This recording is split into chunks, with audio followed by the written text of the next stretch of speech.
ఆవకాయ ఆంజనేయ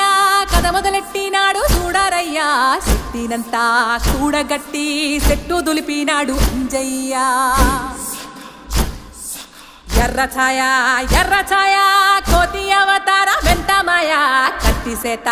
పట్టకుండా కాయ కోసినాడు కపిలయ్య